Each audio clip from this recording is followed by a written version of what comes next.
وذكر فإن الذكرى تنفع المؤمنين وذكر فإن الذكرى تنفع المؤمنين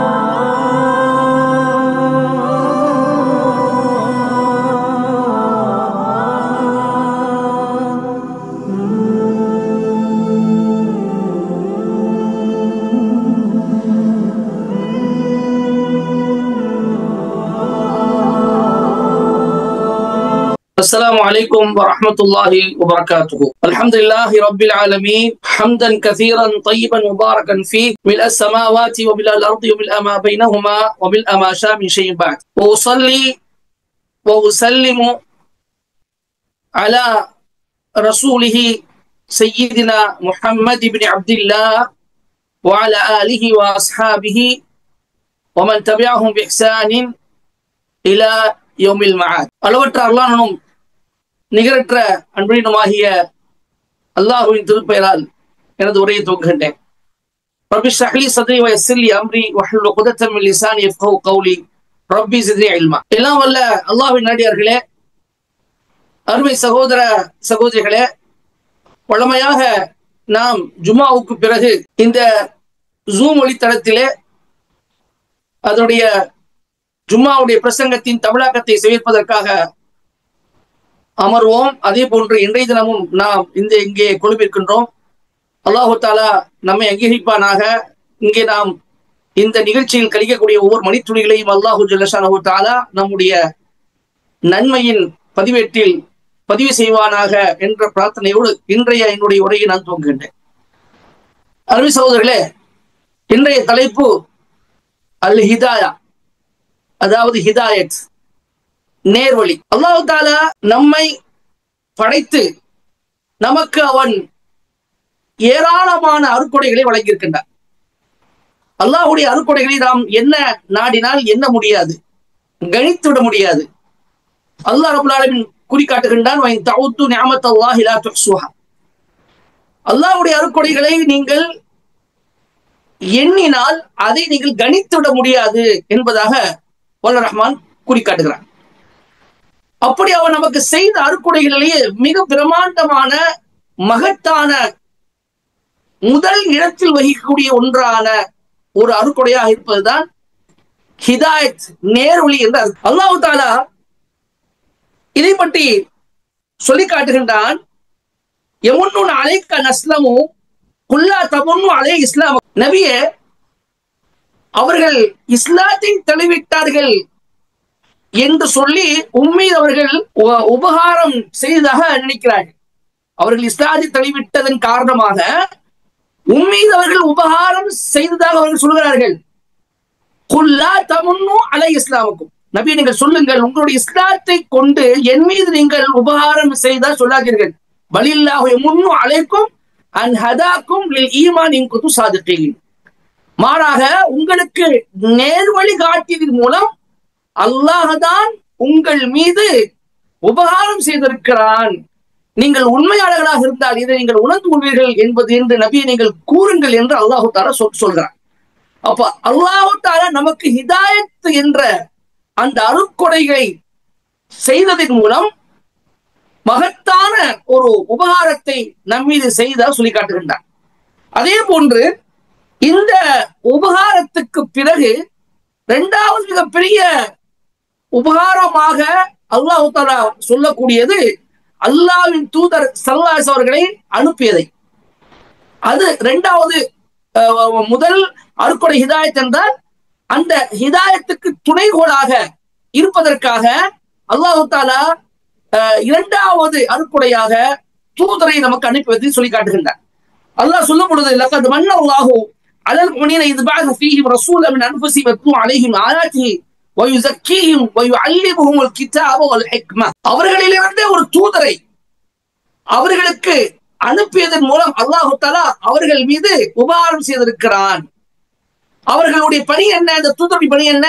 அவர்கள் மீது அவருடைய வசனங்களை அவர் ஓதி காட்டுவார், அவர்களை அவர் பரிசுத்தப்படுத்துவார், அவர்களுக்கு வேதத்தையும் ஞானத்தையும் கற்றுக் கொடுப்பார். இதற்கு முன்பு அவருடைய வருகைக்கு முன்பு அவர்கள் பகிரங்கமான வழிகேட்டில் இருந்தார்கள் என்று அல்லாஹ் சொல்கின்றார். அப்போ மிக பெரிய மகத்தான அருட்கொடை என்பது அல்லாஹ் நமக்கு நேர்வழி காட்டியது.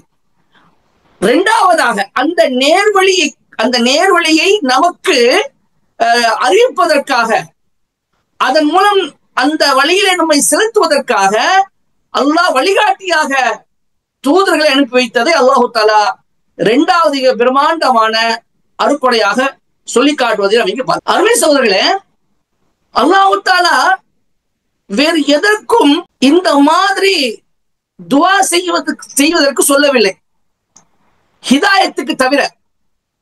உங்கள் எல்லாருக்கும் தெரியும், நேர்வழி என்ற அந்த ஹிதாயத்துக்காக அல்லாஹு தஆலா நம்மை ஒரு நாளில் கிட்டத்தட்ட 30 முறை துஆ செய்ய நமக்கு கடமையாக்கி இருக்கின்றார். தொழுகையிலே ஒவ்வொரு ரக்காத்திலும், அது நஃபிலான தொழுகையாக இருந்தாலும் சரி, சுன்னத்தே முஅக்கதாவாக இருக்க தொழுகையாக இருந்தாலும் சரி, ஃபர்லான தொழுகையாக இருந்தாலும் சரி, எல்லா தொழுகையின் ஒவ்வொரு ரக்காத்திலும் அல்லாஹு தஆலா ஹிதாயத்தை நமக்கு கேட்க சொல்லியிருக்கின்றார், நேர்வழியில் செலுத்த நமக்கு கேட்க சொல்லியிருக்கின்றார். அது என்னது? ஃபாத்திஹாவை நாம் ஓத ஆரம்பித்து அல்லாஹ்வை புகழ்ந்து விட்டு நாம் கேட்கக்கூடிய துஆ தான் இஹ்தினஸ் ஸிராத்தல் முஸ்தகீம். யா அல்லாஹ், எங்களை நீ நேரான பாதையில் செலுத்துவாயாக என்று நாம் என்ன செய்கிறோம்? ஒரு நாளைக்கு கிட்டத்தட்ட 30 முறை இந்த துஆவை என்ன செய்கிறோம். அப்படி என்றால் எந்த ஒரு விஷயத்துக்கும் அல்லாஹ் இவ்வாறு நமக்கு கேட்க தூண்டவில்லை, கடமையாக்கவில்லை என்பதை நாம் விளங்கிக் கொள்ள வேண்டும். அல்லாஹ் கடமையாக்கி இருக்கின்றார். எந்த அளவுக்கு என்று சொன்ன இந்த ஹிதாயத்தை கேட்கக்கூடிய இந்த வாசகம் இருக்கக்கூடிய ஃபாத்திஹாவை ஒரு மனிதர் ஓதவில்லை என்று சொன்னால் அவருடைய தொழுகை நிறைவேறாது, முழுமையடையாது என்று சொல்லக்கூடிய அளவுக்கு அல்லாஹு தஆலா இதன் மீது கடமையாக்கி இருக்கார் என்பதை புரிந்து கொள்ள வேண்டும். அப்ப இஹ்தினஸ் ஸிராத்தல் முஸ்தகீம் என்றால் என்ன என்றால், இதுக்கு 3 விதமான பொருள்கள் கொள்ளப்படுகின்றது. ஒன்று, யா அல்லாஹ், எங்களுக்கு நீ நேர்வழி காட்டுவாயாக. அல்லாஹ் தஆலா நேர்வழி காட்டி விடுகிறான். அவ்வாறு நேர்வழி காட்டி விட்ட பிறகு நாம் அது செல்ல வேண்டும். எனவே அது இரண்டாவது பொருள் என்னவென்று சொன்னால், நீ நேர்வழி காட்டியதோடு அந்த நேர்வழியில் எங்களை செலுத்துவாயாக. மூன்றாவதாக, நேர்வழி காட்டி அதில் செலுத்துவதோடு மட்டுமல்லாமல், ஏன்னா நேர்வழியை பெற்ற பிறகு அந்த வழியில் செல்ல ஆரம்பித்த பிறகு திடீரென்று ஒரு சில மாறிவிடலாம், வலால் என்ற வழிகாட்டி பக்கம் சென்று விடலாம். அப்போ இந்த வழியிலிருந்து மாறாமல் தொடர்ந்து அது செயல்பட வேண்டும். அப்ப மூணாவது பொருள் என்னவென்றால், யா அல்லாஹ், கடைசி வரை இந்த நேர்வழியிலேயே நிலைத்திருக்க செய்வாயாக என்ற இந்த 3 விதமான அர்த்தங்களும் இதில் இருப்பதை நாம் காண்கிறோம். முதல் அர்த்தம் என்னவென்று சொன்னால், அதாவது இஹ்தினஸ் ஸிராத்தல் முஸ்தகீம் என்று நாம் சொன்னாலே அது என்ன வந்துருதுங்க? யா அல்லாஹ், எங்களுக்கு நீ நேரான பாதை காட்டுவாயாக. நேரான பாதை காட்டியதோடு மட்டுமல்லாமல் அதில் எங்களை செலுத்துவாயாக. செலுத்துவது மட்டுமல்லாமல் தொடர்ந்து கடைசி மூச்சு வரை அதிலேயே நிலைத்திருக்க, அந்த நேர்வழியிலே நிலைத்திருக்க செய்வாயாக என்று அந்த 3 விதமான அர்த்தங்களை கொண்ட அந்த துஆவை என்ன செய்கிறோம்? நாம் ஒவ்வொரு ரக்காத்திலும் செய்து கொண்டிருக்கின்றோம். அப்ப இந்த அடிப்படையிலும் இந்த ஹிதாயத் எந்த அளவுக்கு மிக முக்கியமான ஒன்றாக இருக்கு என்பதை அருமை சகோதர சகோதரிகளை விளங்கிக் கொள்ள வேண்டும். அடுத்ததாக, ஹிதாயத் என்றால் என்ன? அகராதியை நாம் பார்க்கின்ற பொழுது அத்தலாலத்து வத்தாரிஃபு வல் இர்ஷாது வல் பயான். அல் ஹிதாயத் என்றால் அத்தலாலத்து, ஒன்றை சுட்டிக்காட்டுவது அல்லது அடையாளப்படுத்துவது, வத்தாரிஃபு, அதை அறிய செய்வது, வல் இர்ஷாது, அதன் பக்கம் வழிகாட்டுவது, வல் பயானு, அதை விளக்குவது. ஒன்றை அடையாளப்படுத்தி இதுதான் வழி, வேற எதுவும் வழி அல்ல என்று சொல்லி இது எப்படிப்பட்ட வழி என்பதை புரிய வைத்து அதன் பக்கம் கொண்டு சென்று அதை விளக்கப்படுத்தி மக்களை அதன் பக்கம் நிரந்தரமாக இருக்க செய்ய வேண்டும். இது ஹிதாயத்துக்கான ஒரு அகராதி பொருளாக நாம் பார்க்கிறோம். அருமை சகோதரர்களே, ஹதீஸ்ல கூட இந்த மாதிரி ஒரு வார்த்தையை நாம் பார்க்க முடியும். அதாவது நபி ஸல்லல்லாஹு அலைஹி வஸல்லம் அவர்கள் மக்காவை துறந்து மதீனாவுக்கு ஹிஜ்ரத் பயணம் மேற்கொண்ட போது அபூபக்கரோடு போகிறார்கள்.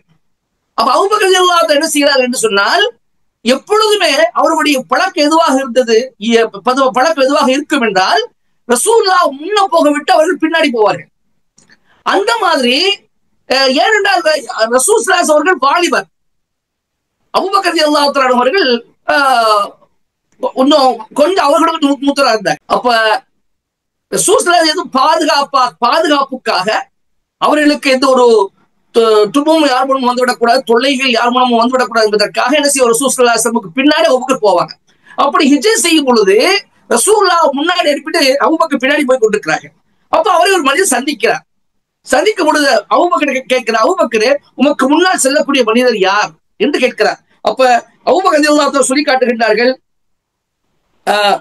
அபூபக்கர் ஹாதா ஹாதின் யஹ்தின தரீக், இவர் வழிகாட்டி, எனக்கு வழியை காட்டுகிறார், எந்த வழியில போகணுமோ இப்படிதான் போகணும் என்று எனக்கு வழியை காட்டுகிறார் என்பதாக, அதாவது வழிகாட்டி என்ற பொருள்படும்படியான வார்த்தையை அபூபக்கர் ரலியல்லாஹு அன்ஹு பயன்படுத்துகிறார்.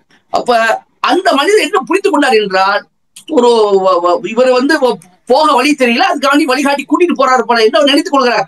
ஆனால் அபூபக்கரை நோக்கம் என்னன்னு சொன்னால், இவர் நேரான பாதையின் பக்கம் என்னை கூட்டி செல்கிறார், ஹைரான நன்மையான பாதை எனக்கு காட்டுகிறார், அல்லாஹ்வின் பக்கம் செல்லக்கூடிய, அல்லாஹ்வின் பக்கம் என்னை நான் சென்று அடையக்கூடிய பாதை எனக்கு காட்டுகிறார் என்ற பொருளில் அவர்கள் சொன்னார்கள்.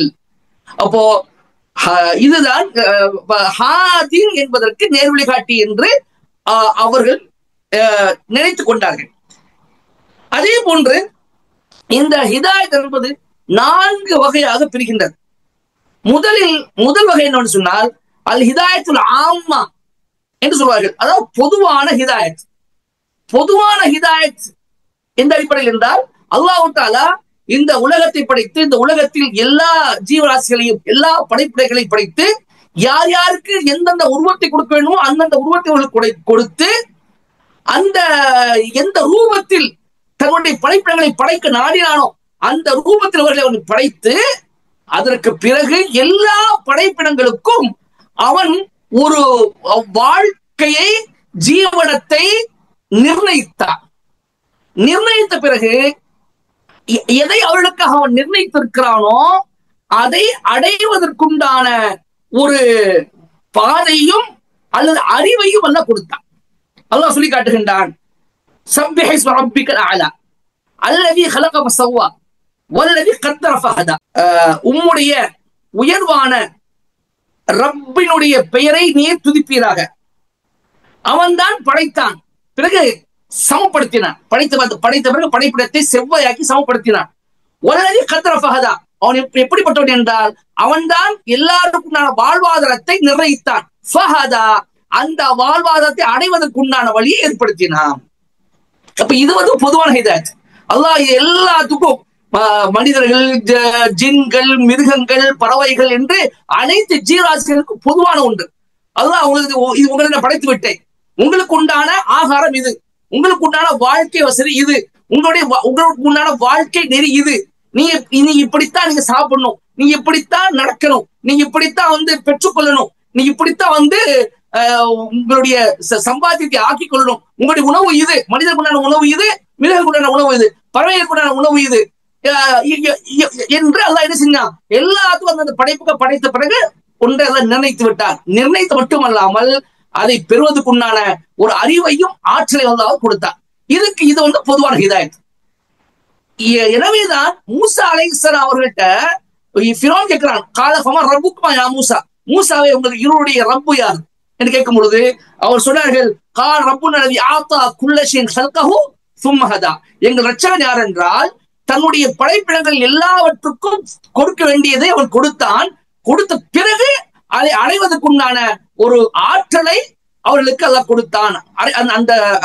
அவர் கொடுத்த அந்த விஷயங்களுக்குண்டான, அதை பெறுவதற்குண்டான ஒரு வழிமுறையை அல்லாஹ் அவர்களுக்கு கொடுத்தான் என்று ஃபிரௌனுக்கு மூசா அவர்கள் பதில் தருகின்றார். அப்ப இந்த ஹிதாயத் என்பது எல்லாத்துக்கும் பொதுவானது.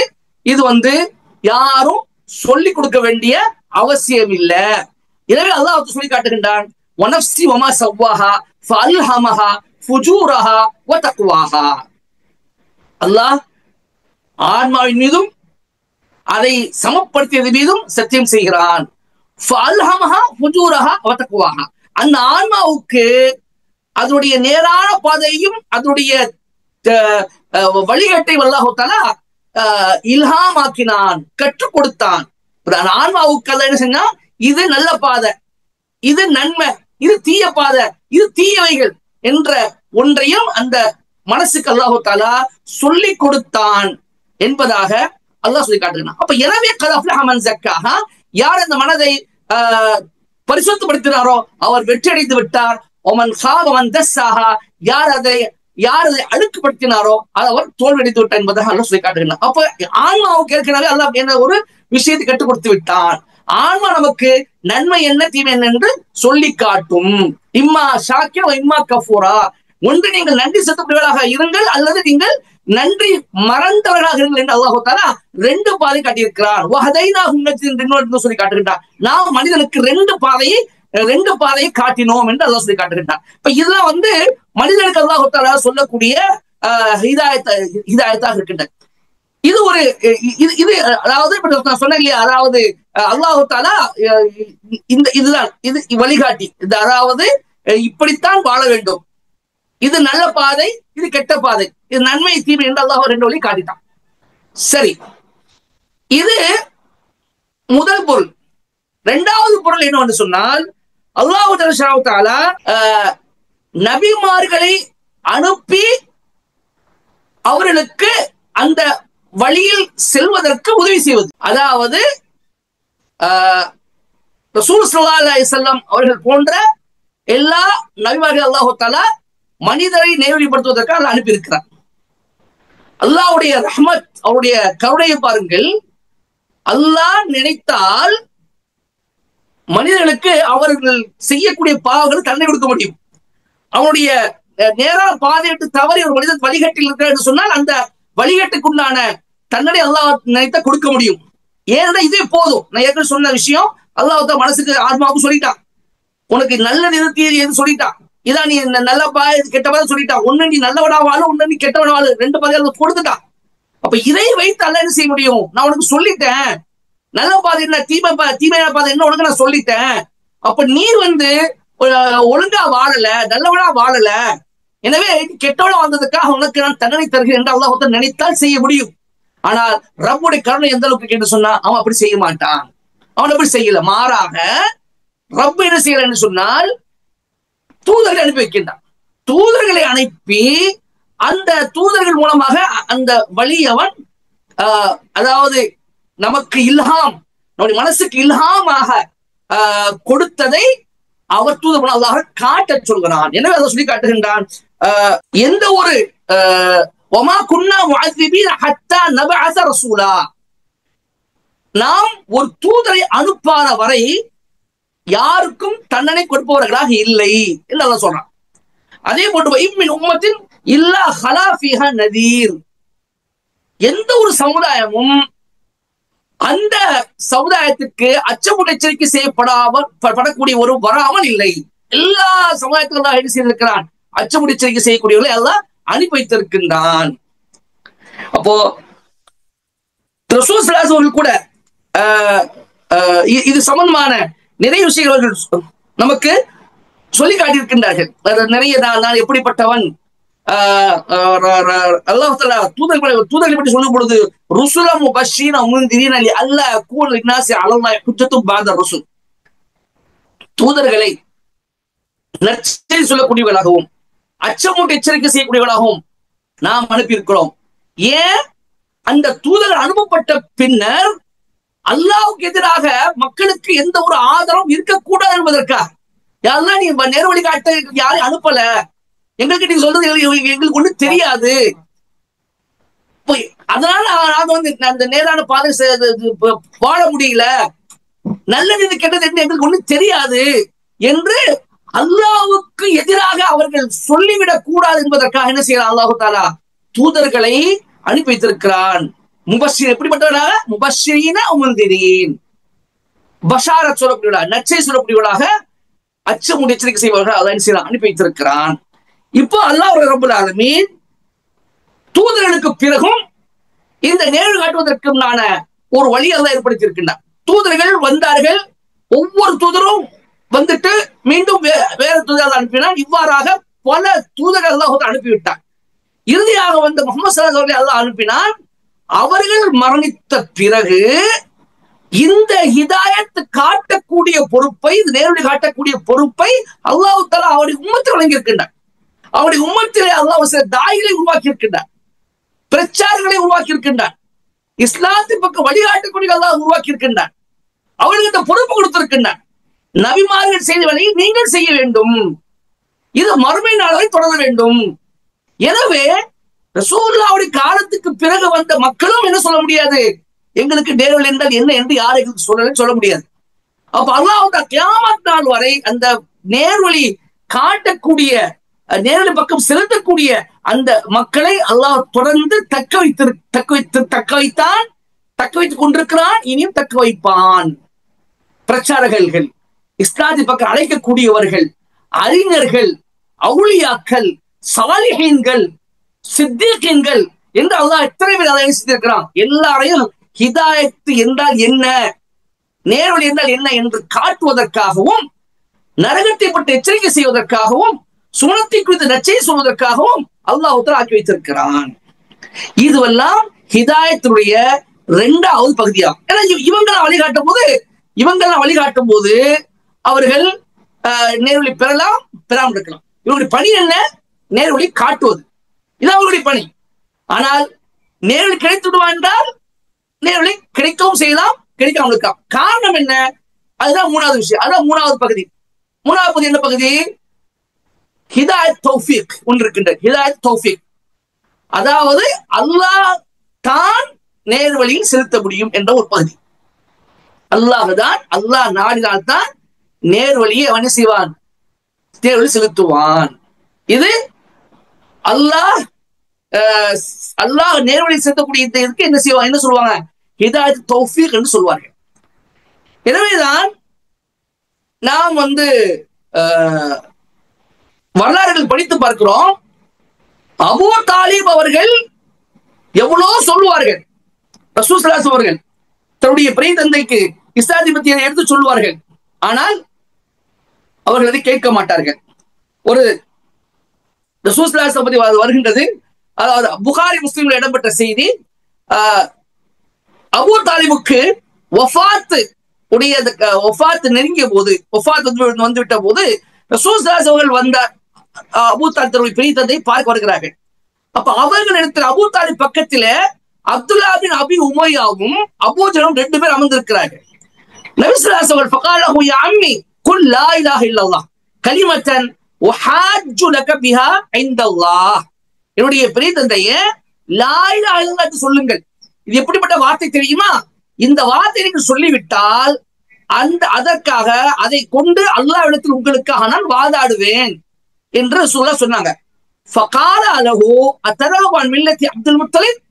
ரசூலுல்லாஹ் இப்படி சொன்னவுடன் அந்த அப்துல்லா பின் அபி உமையாவும் அபூ ஜஹல் ரெண்டு பேரும் சொன்னாங்க, அபூ தாலிபே, உம்முடைய தந்தை அப்துல் முத்தலிபுடைய மார்க்கத்தை விட்டு நீ விலகி செல்கிறீர்களா?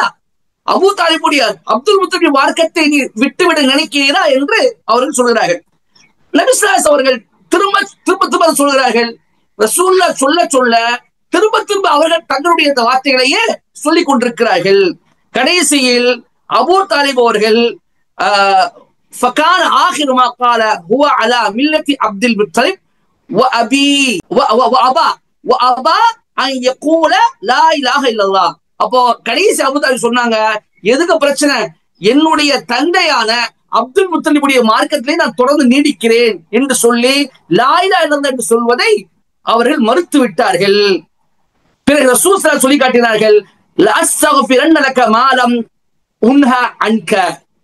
என்னுடைய அருமை தந்தையே, பெரிய தந்தையே, அல்லாஹ் என்னை தடுக்கின்ற வரை நான் உங்களுக்காக பாவ மன்னிப்பு கேட்டுக்கொண்டே இருப்பேன் என்று சொன்னார்கள். உடனே அல்லாஹு தஆலா மா கான நபி வல்லதீன ஆமனு அஸ்தக்ஃபிரு லில் முஷ்ரிகீன வலவ் கானு உலி குர்பா மின் பஅதி மா தபையன லஹும் அன்னஹும் அஸ்ஹாபுல் ஜஹீம்.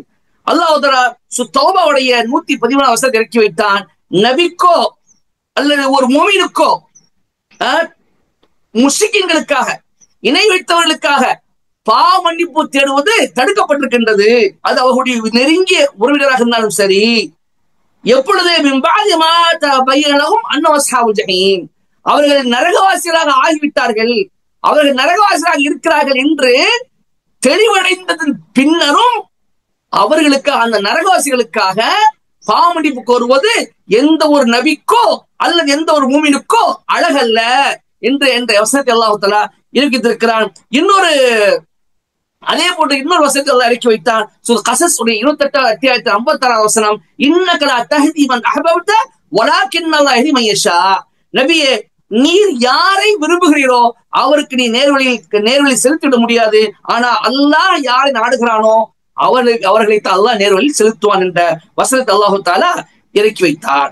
அப்ப அல்லாஹ் ஹிதாயத் கொடுப்பதை தன்னுள் வைத்துக் கொண்டார். எனவேதான் ஒரு பிலால் ரலியல்லாஹு அவர்களை குறித்து ஒரு விஷயம் சொல்லப்படுகிறது என்னவென்றால், பிலால் ரலியல்லாஹு அடிக்கடி துஆ செய்வார்களாம், யா அல்லாஹ் ஹிதாயத்தை உன்னிடத்தில் வைத்திருக்கிறாய், எனவேதான் நான் ஹிதாயத்து பெற்றேன், இல்லை என்றால் மற்றவர்களிடம் அந்த ஹிதாயத்து கொடுப்பது இருந்திருந்தால் நான் நேர்வழி பெற்றிருக்கவே மாட்டேன் என்று அடிக்கடி என்ன செய்வார்கள், பிலால் ரலியல்லாஹு அன்ஹு அல்லாஹ்ட்ட சொல்வார்களாம். இதே போன்றுதான் சஹாபாக்கள் சொன்னார்கள். ஒருமுறை கவிதையாக பாடினார்கள், வல்லாஹி லவ்லா அன்த மஹ்ததைனா வலா சும்னா வலா ஸல்லைனா வஸப்பித் அக்தாம ஃபீ இல்லாகைனா.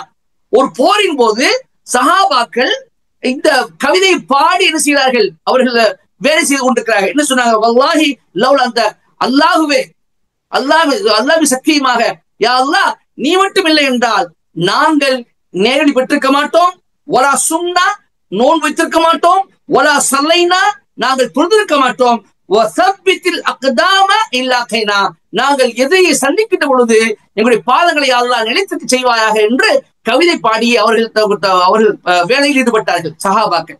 அப்ப அல்லாஹ் தஆலா இந்த ஹிதாயத் தௌஃபீக் என்று தன்னுள் வைத்திருக்கிறான். தான் நாடியவர்களுக்கு அல்லாஹ் செய்வான், ஹிதாயத்தை கொடுப்பான். தான் நாடாதவர்கள் அல்லாஹ் ஹிதாயத்தை கொடுக்க மாட்டான். அப்போ ஹிதாயத் என்ற ஒரு மாபெரும் அருட்கொடை என்பது நமக்கு கிடைத்த மிகப்பெரிய ஒரு அருள். எனவே இதை நாம் தக்க வைத்துக் கொள்ள வேண்டும். நாம் இதெல்லாம் நேர்வழி என்ன என்று தெரிந்து கொண்ட பிறகு அல்லாஹ் நம்ம நேர்வழியில் செலுத்திக் கொண்டிருக்கிறான். ஆனால் திடீரென்று நாம் மாற மாட்டோம் என்று எந்த நிச்சயம் கிடையாது. இந்த வழியிலிருந்து நேர வழியிலிருந்து நாம் பிறண்டு விட மாட்டோம் என்று எந்த ஒரு கேரண்டியும் கிடையாது.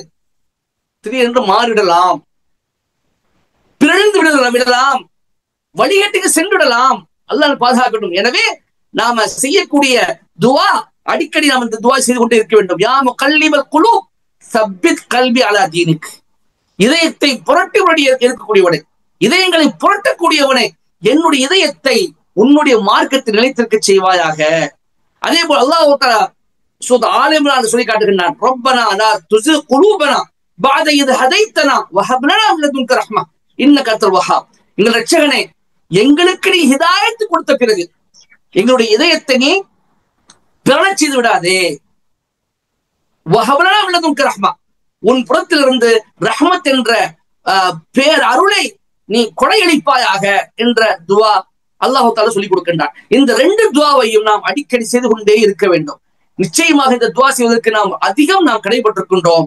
ஏனென்றால் நபி ஸல்லல்லாஹு அலைஹி வஸல்லம் சொல்லி இருக்கின்றார்கள், ஒரு மனிதன் ஒரு சோனவாசி சோனத்துக்குண்டான செயல்களை அமல்களை செய்து கொண்டே இருப்பான். அவனுக்கும் சோனத்துக்கு இடையில் ஒரு ஜான் தான் ஒரு முழம், அதாவது ஒரு ஜான் தான் இடைவெளி இருக்கும். அந்த சமயத்தில் அவன் மீது விதி அவனை முந்திவிடும். உடனே அவன் நரகத்துக்குண்டான அமலை செய்வான், நரகவாசியாக மாறிவிடுவான். ஒரு நரகவாசி நரகத்துக்குண்டான அமல்களை செய்து கொண்டே இருப்பான். அவனுக்கு நரகத்துக்கு ஒரு ஜான் தான் இடைவெளி இருக்கும். அந்த நேரத்தில் அவன் மீது அவனுடைய விதி முந்திவிடும். எனவே உடனே அவன் சூனத்துக்குண்டான ஒரு செயலை செய்து சோழவாசி அவன் மாறிவிடுவான் என்று ரசூல் ஸல்லல்லாஹு அலைஹி வஸல்லம் சொல்லியிருக்கின்றார்கள். எனவே நான் சோழவாசி சொர்க்கத்துக்குரியவன் கடைசிக்கு இப்படித்தான் இருப்பேன் என்று யாரும் சொல்ல முடியாது. அவன் நரகவாசி, அவன் கடைசிக்கு நரகவாசியாக இருப்பான் என்று மற்றவரை குறித்து நாம் ஒரு முடிவு சொல்ல முடியாது, தீர்மானமாக சொல்ல முடியாது. எனவே எல்லாருக்கும் கடமை என்று சொன்னால், யா முகல்லிபல் குலூப் சப்பித் கல்பி அலா தீனிக் ரப்பனா லா துஸிக் குலூபனா பஅத இத் ஹதைத்தனா வ ஹப் லனா மின் லதுன்க ரஹ்மா இன்னக அன்தல் வஹ்ஹாப் என்ற துஆவை நாம் செய்து கொண்டே இருக்க வேண்டும். வல்ல அல்லாஹ் கடைசி முச்சொல் வரை இந்த நேர்வழியிலே நிலைத்திருந்து அவனுக்குரியவர்களாக அவனால் தேர்ந்தெடுக்கப்பட்ட நல்லடையாளர் கூட்டத்தில் நம்மை அவன் சேர்த்து மோத்தா போகும் பொழுது உண்மையான மூமினாகவே மரணிப்பதற்குண்டான ஒரு நற்பாக்கியத்தை அல்லாஹ் எனக்கும் உங்களுக்கும் செய்து கிருபை செய்வானாக என்று கூறி முடிக்கின்றேன். வாஹிதாவான் அல்ஹம்துலில்லாஹி ரப்பில் ஆலமீன். அஸ்ஸலாமு அலைக்கும் வரஹ்மத்துல்லாஹி. وذكر فإن الذكرى تنفع المؤمنين.